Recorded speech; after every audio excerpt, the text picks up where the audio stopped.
President Obama's opposition to the Iraq War played a role in his rise to the presidency. And before his speech on Tuesday, leading Republicans blasted the president for taking credit for progress in Iraq. You might recall that the surge wasn't very popular when it was announced. You might also recall that one of its biggest critics was the current president. Joining us now with more from Washington is James Hohmann, reporter for Politico. James, good morning to you. Good morning. We just heard some Republican criticism here of the president. Is the GOP opposed to this drawdown? The Republicans aren't at all opposed to the drawdown. They just want President Bush to get some of the credit. And in his speech on Tuesday night, Obama gave a little bit to the right and a little bit to the left. He tipped his hat and said he had talked with George W. Bush earlier in the day, that he didn't ever doubt the president's motives, that George Bush was committed to security.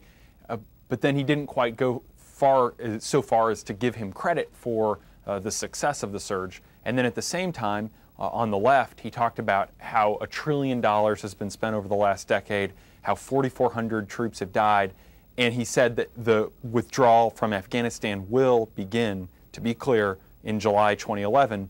Then, not quite pleasing the left, he said that the troop drawdown in Afghanistan will depend on conditions on the ground. So giving a little bit to both sides and not quite pleasing either the left or the right. As you mentioned, that politics playing a big role in the president's speech tonight, especially with midterm elections coming up.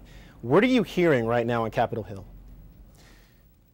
The president recognizes what both congressional Republicans and Democrats facing re-election see, which is that voters care about the economy and jobs. More than 2/3 of voters say in polls that that's their top concern.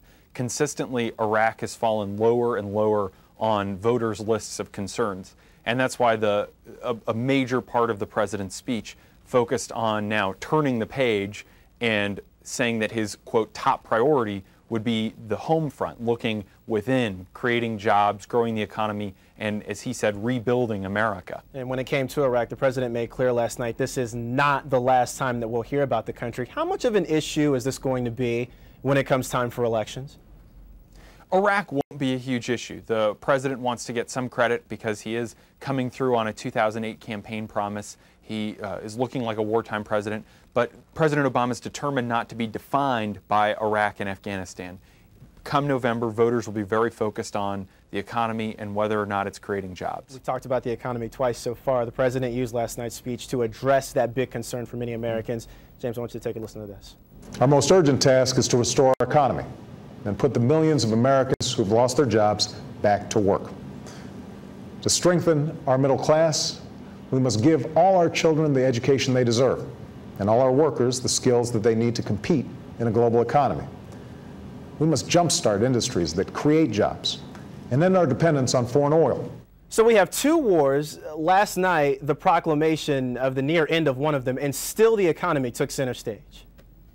Absolutely, and it has to, because that's what people care about right now. In the run-up to the speech, a lot of people had been saying, why is Obama taking this moment to talk about Iraq when voters are so focused and concerned about other issues? And to address that, he made the point from the clip you just played, and he also said that, look, this is an important milestone. We are ending combat operations, and that really would mean a lot to the 4,400 Americans who have died fighting in this war. The wars in Iraq and Afghanistan have cost this country trillions, James, as I know that you know. Are they the chief reason the U.S. is in so much debt right now?